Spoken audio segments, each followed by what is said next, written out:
Okay. All right. Well, let's do this, man. Let's talk about this movie, right? And and let's go from there. So, yeah, what were y'all's impressions of the movie? Hold on, Just wait, overall. Muhammad, you gotta do your whole welcome to Attack of the Blerds. My bad. Yeah, you got an intro. My bad. I was Someone's excited. Yeah. All right. So, welcome everybody to Attack of the Blerd, first official actual video. You know, like you get to see us. I'm Diam, and I'm joined by Sana. Okay, and the gemologist. Hey, and today we're going to talk about the long-awaited, highly debated, one can say mildly successful, and I would say not as big as a disappointment as what people probably thought it was going to be, Justice League from DC and Warner Brothers. So to kick it off, we're just going to start first off with everyone's overall opinion, right? And then we're just going to go straight into like highlights and low points. Okay. So Sidsana, what you got? What did you think overall? Well, for me, because I had to leave halfway through, I thought that it was great up to the part that I saw. So where did you stop? At what point did you stop? It was honestly, it was right after Wonder Woman kicks ass in the bank. So it wasn't too far. Oh, you didn't see anything? That wasn't even halfway through. That was like oh my God. I was saying it, I was like, I don't want to leave. You haven't seen any? Okay, all right. So that's for me. I've got to go back to the theater later on. And Paul, we can't go into details then. Yes, we can. Because I want to ruin it for you. Wait. So the thing is, is I don't think that it's gonna like, you know how you said that mildly successful. It's just came out for the past couple days, so I think that it's gonna be super successful. Just wait, because from what I saw before it dropped, is they're hyping this up. So when Black Panther rolls around in a couple more months, you know, even though Black Panther is Marvel, still it's this whole superhero. Let me just confirm it right now. Go ahead, Paul. Black Panther is the better movie than Justice.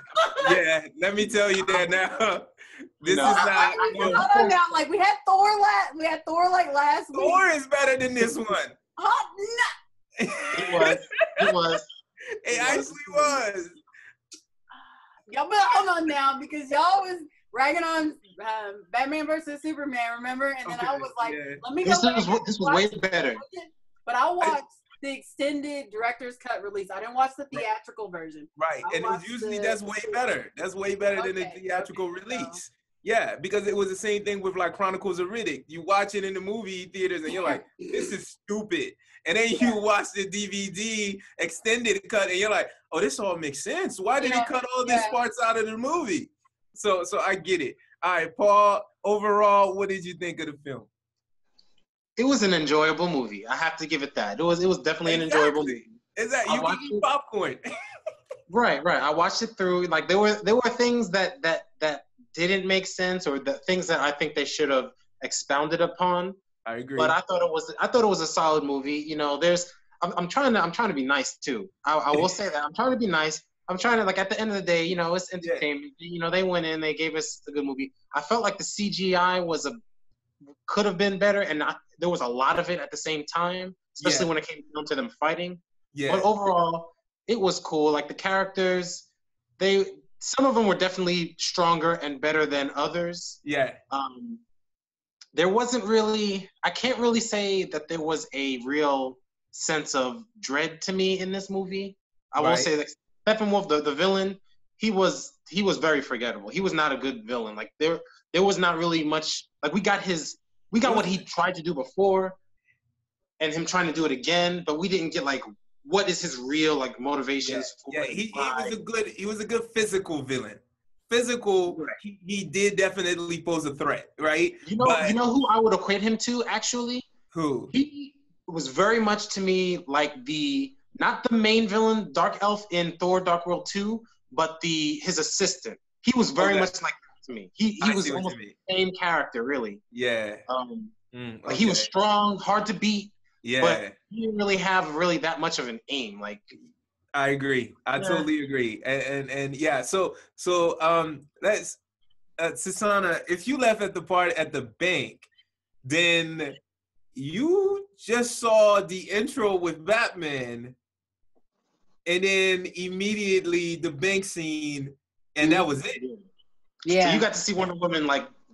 I got to see her wrestle truth. Like, what the hell are y'all doing? Yo, I have to say that was one of the highlights. If we're gonna go straight into the highlights, one of the highlights. Her deflecting those. My God! It's like her seeing the bullet. Like, oh hell no! Oh, did you really just do that? I don't. When I saw her do that, I just flashed back to Diana in the cartoons, just like hard ass, just in there, you know. And it was beautiful. Just applause. That was really good. Applause. I think she is a great Wonder Woman. I mean, because you know, like from way before Wonder Woman came out, I was just like, I hope that she doesn't suck at this because this is like straight up my childhood. But I honestly think she's great whooping ass. She really is. Whooping ass as Wonder Woman, and I love that. A lot of what makes her awesome is everything she does when she's not Wonder Woman, which I really fuck with. You know, like she's all like restoring priceless artifacts and shit like that. And then what did she's you like a philanthropist. Yeah, what did you do this weekend? And she was like, nothing. And you're just like, of course Stop lying. Stop lying. Exactly. But I mean, that's very ladylike, though. No woman really tells all her secrets. I mean, we could be doing a whole bunch of shit. Y'all would never know. I give props to Diana. She can effortlessly go from the classy, high class, like beautiful woman she is to like, I'm gonna whoop your ass in a minute. Now, as long as she doesn't try and headbutt Superman again. Yeah, let's see. That was that's another highlight. I don't want to ruin this for you. You're not gonna ruin it because I'm like seriously like as many movies I watch back to back, you're not gonna ruin it for me. Like I was really so hype about it. Like when I said, I'm like, oh my god! Okay, so I don't think it was a surprise to anyone that Superman was gonna be in this movie. Like we all knew he was in the movie far more. He was in the movie far more than I thought he would be. I did not expect him to be in there like that. I thought he'd be in like at the very end, like them bringing him back at the end or something. He actually had quite the presence in the movie. Yeah. But I mean, if you remember at the end of Batman versus Superman, like you could tell at the very ending credits whenever the Earth started rising up from his, coming back then. We knew he was gonna come back, but I didn't think that he'd come back that soon. Really, and I thought it would be more. I don't know. You know, this kind of goes back to what I was saying about Steppenwolf being kind of not that pressing of a villain. He was going to destroy he was trying to destroy the planet, of course, but it wasn't. Or was he trying to terraform it to make it like a apocalypse? Yeah, that's it. He was terraforming it, and if he was terraforming it, that kind of like makes him a lot.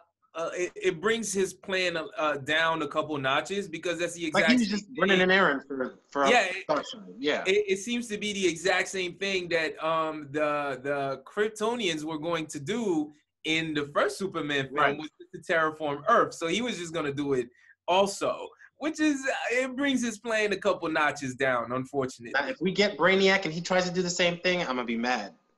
See, I'm sure we'll eventually see Brainiac, and he may try and do some. I don't know. I hope not. I was hoping that they would have Brainiac come in as one of the villains, but they're not gonna go that route. Maybe they're gonna go that route in the next Superman film. If they do a phase thing like Marvel's doing, then I could see Brainiac coming later. Yeah, then it gets very interesting, you know, because Brainiac is a philosophical villain as well as a physical villain. So that should be fun because that should definitely be fun. All right, let's talk highlights, right?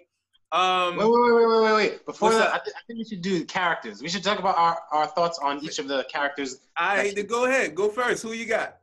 I want to talk about Flash first. So Flash, I liked Flash. Right. Because Flash to me, well, there's things I do like and don't like. So what I did like about Flash Flash was like Usopp from One Piece to me in this one. He was pretty much his character was how a regular person interacting with the rest of the crew would be like, what the hell is going on? What? Yeah. Like, there were so many things that happened, and he just had it just went to his face, and he was just like, what?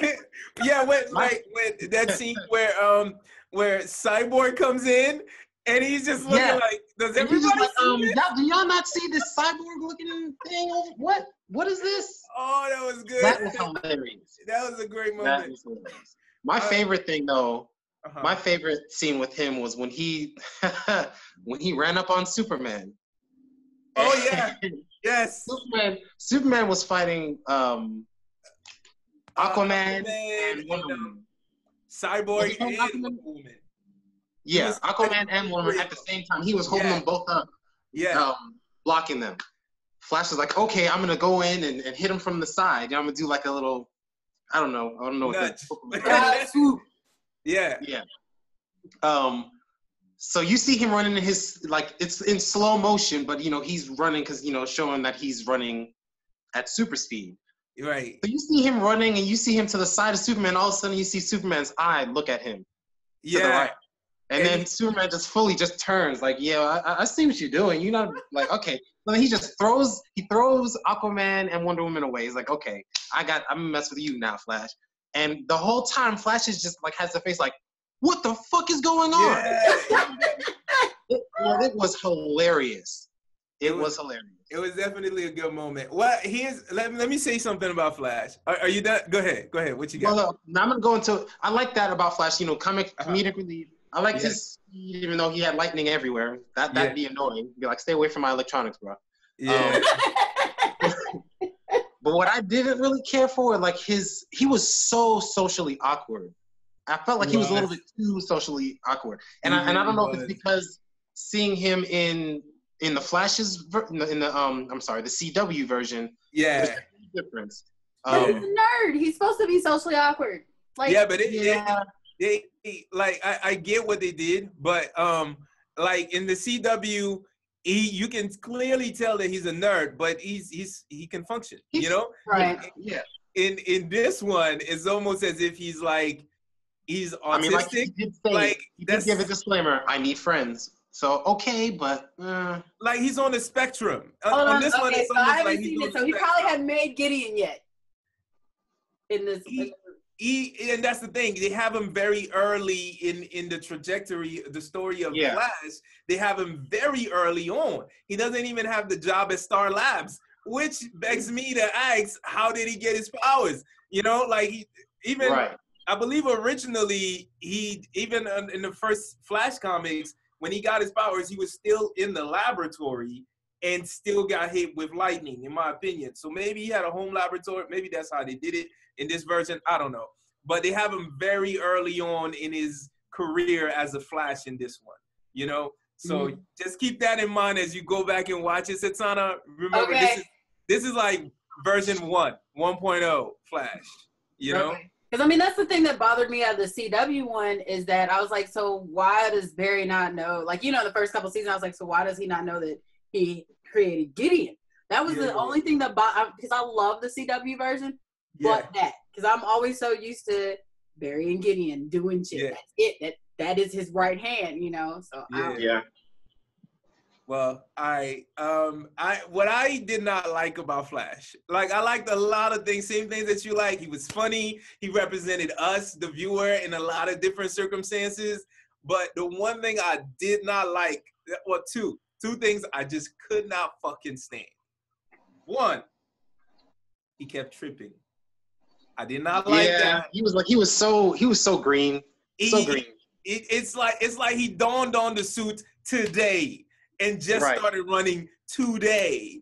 And I did not like that. Like, he fell like 5 times in the movie. And it was like, this is not the Flash that I know, Even Spider-Man in Homecoming had more control and skill with his abilities. Yeah. Exactly. And the second thing, what was this run they made him do? Did you notice his run? Who runs like that? I don't run like that. Do you run like that? Nobody runs like that. Who runs like that? That was hilarious. I'm glad you remembered that. Yes. Oh. That was because his run needed work.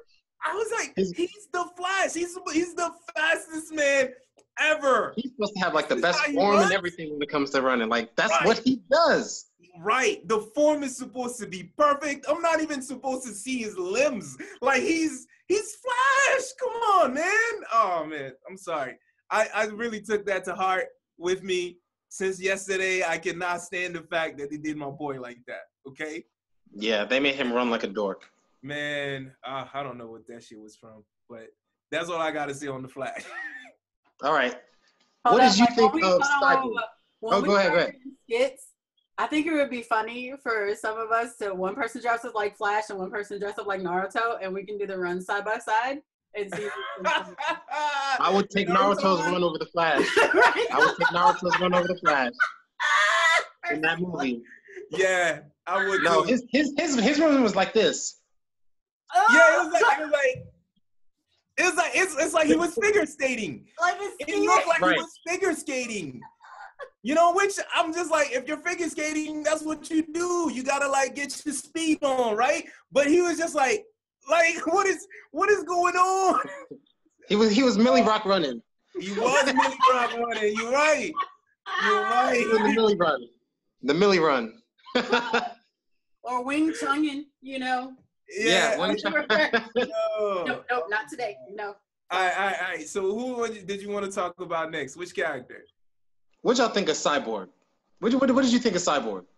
I actually came out not as disappointed as I thought I was gonna be of Cyborg. Like that's because of the end. What he did at the end that fixed it.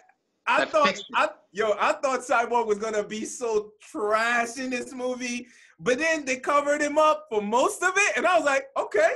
And then he actually has a really good input in the team and shit. Like he really helped out. So I was like, all right, I'm not that mad at the dude. You know, I'm not gonna say he was the best, but he fixed his outfit at the end. That fixed it for me. Yeah. That fixed it. Yeah. Because the whole time I'm looking like, damn man, your outfit just your suit just looks busted. Neo type. He was a 3D he was a high polygon, low polygon character in that movie. Yeah, He looked like he was a real life PS1 character. But you know what? I gotta give it to the actor. The actor did his thing.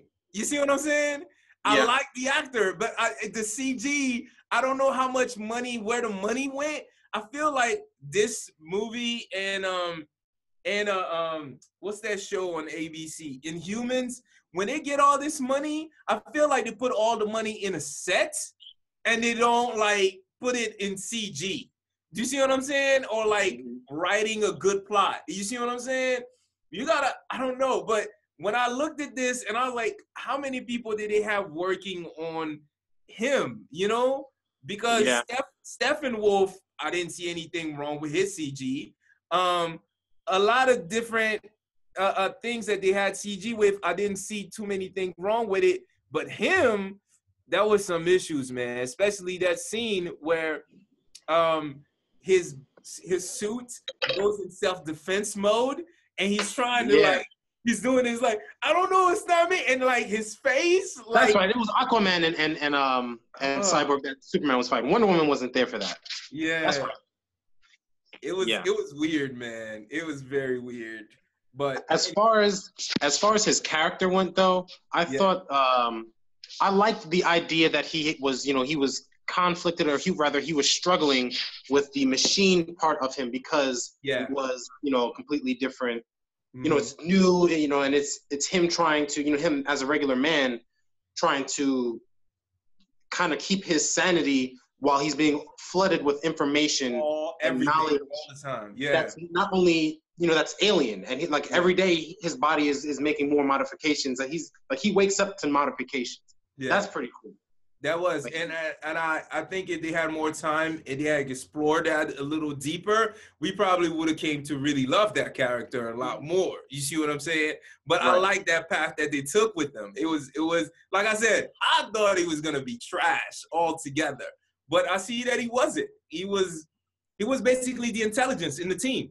I'm waiting now that I'm waiting for them to start to like have teamwork to where they like laugh and joke. They did at the very end a little bit, especially when he laughed. That said, that was the most disappointing booyah I have ever heard. Yeah, I was like, but I mean, next time he says that, he better scream it. Like it needs to be booyah. Like that's what I want to hear. Yeah, but they had his character so dark and broody that like if he had just blew out like booyah, like we would have been like, that's weird. You know? No, I would feel like it's about time. No. But if you are a fan of Cyborg, you know Cyborg, then yeah, that makes sense to you. But for someone that's never seen this movie to see this character go through this journey, and then all of a sudden to go from being dark, broody to like booyah over here is like too much of an emotional jump. You see what I'm saying? Yeah, I see what you're saying. He didn't even at the same time though. It's one of those things when it's like he's got to. That's what I'm saying. Like I'm waiting for him to warm up to them. Right. You know, his personality should be how the original Cyborg is. Yeah. So I would like to see him actually go back to that and not be brooding. Like it would have been funny. It would have been a funny joke. They missed the opportunity to have Batman go like, "Hey man, that's my thing. Stop. Get off my gargoyle." Yeah. Favorite character for me, Aquaman. I did see Aquaman. I did see him before I dipped out. Aquaman's cool. Yo, Aquaman was my nigga. Like he was just like everything he said in this movie. I was like, I feel you, bro. You know what I'm saying? Okay, Aquaman was cool for me. But I wanted his backstory. I wanted more information on him. Like we really didn't get much. Like I thought, like I don't know, is the chick, the woman, that is in Atlantis. That wasn't his wife. She's not his wife yet, is she?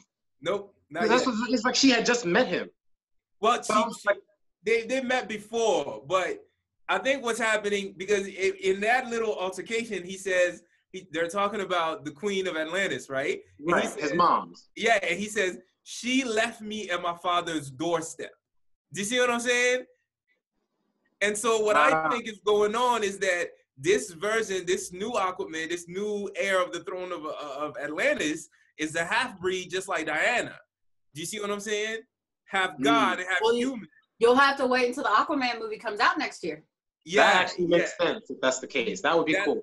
That's what I think is the case. And that's why I think that he has such a, like in that moment, also one of the best parts of the film where he ends up talking and then he just goes into this really deep, emotional. That was the funniest part in the movie. That was the funniest part in the movie. He revealed, but yeah. His feelings. Yeah, he was just spilling out his feelings. And he was like, you know, I've always been a loner. You know, I never really belonged on Earth, never belonged in the water. I just kept going from places to place. I never thought I'd end up with a team with people like you guys. And it's like, is he going to cry? Right. I mean, Aquaman's always been like that, though. No. But you gotta. Movie.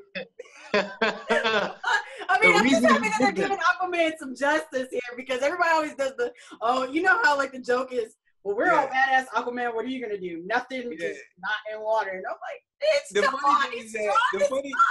the funny thing is he makes that joke about Batman in this movie. It's like, no offense, but you have no powers. You know, and I was like, whoa. Yeah. But then the whole talking to fish thing. He said, the Batman said to him, he's like, "Can you talk to fish?" he assumed that he could. Yeah, he ran that a couple of times. It was like, wait, you do talk to fish, right? It's like, dude, come on, you know. So I'm glad they flipped that. Yeah. But that him expressing his feelings, that was a hilarious moment. Brilliant moment. And here's what I think. Here's what I think. When you start this movie, it's so dark and broody. And as you go on, it seems to change its tone a little bit. And I think it has Thanks, Joss Whedon. Thank you. Exactly. I think he he ended it. Like, you know, Zack Snyder dribbled, right? He saw an opening, he threw the ball, and I think Josh Whedon came in with the layup. You know, it was a slam dunk. Alley-oop? Yeah, he did. Oh, and he did it. You feel me? He caught the alley-oop, you know? So it was good. It was good. I mean, it still could have been better. That whole "you smell good" line was what the hell. Yeah. I mean, you know, he was kind of dead. You know. Let's talk about that because I think he had the worst lines. Go ahead. I have to reschedule another meeting because we started late, and it said gave me the 10-minute awareness here because I put it on for an hour instead of putting it on. So we got 10 minutes to talk, and then maybe if I hold my hand up like this, then I can schedule another meeting, drop it in, and we'll be good to go. Okay. All right. Okay. Because we've only technically been recording for 15 minutes. Oh, really? Yeah. Wow. Even though it says on my counter 32 because we started early. I mean, we can do a short version today. We can do a 30-minute, and then you can go finish and then you see it, and then that would and then we can add some more. Okay, well that's perfectly fine. We can keep on going. But one thing I was gonna say is Superman had the worst lines in this entire film. Everything he said, I was like, this is so corny. That's it. That's it. Did you notice the CG on his face? No. His face was CGI. And I was looking at his face like, why does it look weird? You could tell it was CG. It's like, why? I found out why. He had a mustache, and he had to keep his mustache for another role that he was in. Oh. So because of that, they CG'd his face. Like they did mocap type stuff on his like lower. And took off his mustache. Yeah. Okay. See, I didn't even. That whole beginning, I was like, why does he look like he's about to have a stroke at some time? Like, what's going on with his face? I really did not like his lines. I think every line he said was very corny. It was borderline like it's not even like, you know how Spider-Man is funny with his like lines when he's beating people up. You know what I'm saying? Like he'll you know catch you, you know, and you're almost falling and be like, "What's up, man? What's hanging?" You know, and like you're literally hanging. That's funny. But like this guy would be like, did someone call for a Superman? And it's like, oh, come on. It was like corny. I low-key would love it if Deadpool just crashed into their universe just so he could roast Superman. That would be the greatest thing ever. Man, that would be a lot. Deadpool would roast Superman so hard. He would. And Superman is not, he has no comeback. He's not. He would just like, he would freaking laser him. He's just standing there smiling at him like, shit is if he gets insulted, he just like smashes you or, you know. He'll laser you. You're right. He'll just laser you. He'll be like, but with Deadpool's super regenerative like ability. Superman would find a way to kill somebody. But yeah. So definitely favorite character was Aquaman. I felt like he was the lead singer of a hard rock metal band, and just also was you know, like the king of Atlantis. But all right, like that anyway. Yeah. So, sorry, I'm I fuck with him hard. All right, best costume to you. Oh, definitely Aquaman. Look at that. That suit. Was it made out of fish? What was it made out of? I don't know. That shit was gangster. Second, it was cool. To me, he got first prize. Second was Batman. Go ahead. Nah, the best was at the end. After the credits, that was the best costume. All right, let's not. Are we talking about this? I'm not gonna do that. I'm not gonna do that. But that was the best costume. I'm gonna go back to the theater tonight. Like, hold on, guys. We can schedule another meeting either tonight or tomorrow, so we can do this. I'm down. We can definitely do one tomorrow. When they showed him that, when they had that shot from the back, immediately knew who it was. I was like, oh! The whole theater went wild. It was crazy. Yo, but here's the thing, right? So if they're gonna do that, if they're gonna go that route, I'm not so sure this is the route DC should be going. Do you think this is how they should do it? How I would do it is while they do the next individual movies for each character, whether it's the villains of that movie or not, at the end of the credits, they should have progress on that happening. I see what you mean. Yeah, that would be not a surprise when it does. That would be a nice way for them to do it. That would be a nice way. Even if it's not the ones that even if it's not the villains that we see in the next couple of movies, show whoever else there is, and what just something of them, progression towards that. Right. I think that would be a good way to do it. Definitely. You know what? I agree with you. One of the things I have that way we don't forget, and it stays interesting, and it makes sense when it finally does happen. And don't. It can be something like the same way they did Thanos, but more. Right. Like I would do it the way they did at the end of Avengers, the way they showed Thanos. Right. Show if you show that same character and then dealing with others and starting it, then I think that works. I think that's a nice way to go about it. I don't know. I feel like they're starting two parallel like stories about villains. You got that going on, and you already got Steppenwolf that showed up with the boom tube, so you know what that already means. Yeah, right. So I don't know. That's I don't know. It can literally be a meanwhile while all this happens, right? Because they have to deal with Darkseid. They have to deal with Darkseid. They do. And Darkseid is a bigger threat than the other side, the other set of villains. And so I don't know how they planned this. I know Marvel superbly planned the whole what happens after Thanos, because this was the crescendo, right? So they know Skrulls are going to be after. I think a Skrull invasion is going to be an invasion afterwards. Yeah. So they have it. And they know after this, we got to hit them with this. But I don't know if DC is that well prepared for bringing Darkseid, which is their Thanos, right? And then, you don't want that sharp drop to us carrying about a bank robbery. They could do Darkseid, and then, what we're talking about. And then after that, I would do Brainiac. That's 3. That's, yeah. They could definitely. Because Brainiac coming could influence everything that happened before. Exactly, it really could, and I'm down with that, but I just don't want them to rush it and try and mix them in all at once. Yeah, see, I feel like that's what they're trying to do. That's what I hope they won't. Here, 2 quick things I'm gonna say. One, shout out to the Green Lantern.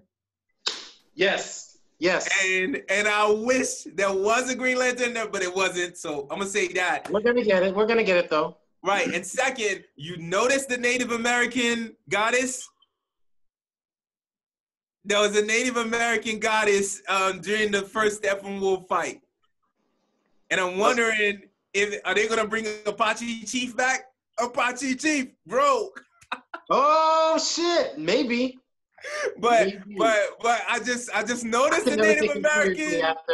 I can never take him seriously after that episode of Harvey Birdman Attorney at Law. I know. But that's all I wanted to say. Chuck. All right, that's all I wanted to say. We got less than a minute. It's time to go, isn't it? Yep. All right. And I promise I won't be late this time. I'm sorry. No problem. It's all good. Thank you for joining us in this very freaking exciting episode of Attack of the Blerds. We'll catch you next time. We'll probably have more on this to talk about as well as other things. So, how did I usually end the podcast? We have, Lord Thanos X do the whole next time on Attack of the Blerds. Like DBZ, right? Yeah. We're gonna have to come up with something else that's like, we could do. Oh, and condolences to the voice actor that played Bulma, because she just passed a couple days ago. Are you serious? Yeah. She died in her car. She did pass. Yeah. What? Yeah, no. Don't know who's well, rest in peace. On behalf of the Vegetas everywhere. Right. You will be missed. Rest in peace, for the childhoods that she has made awesome everywhere around the place. So her last line in Super was "Good luck, everyone." Oh man. Yeah. All right. Well, everybody, Yeah. we'll catch you on the next episode.